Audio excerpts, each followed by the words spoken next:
سلام دوستای عزیز، باز هم یک ویدیوی معلوماتی برای شما آماده ساختیم.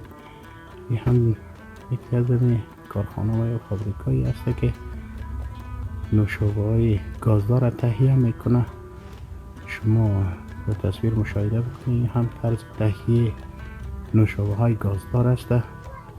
یکی بعد از دیدن از این ویدیو شما نوشیجان میکنید یا نمیکنید مایل خودتان. فقط خواستم که طرز تهیه از این نوشابه های گازدار ویدیوش بر شما به اشتراک بگذارم.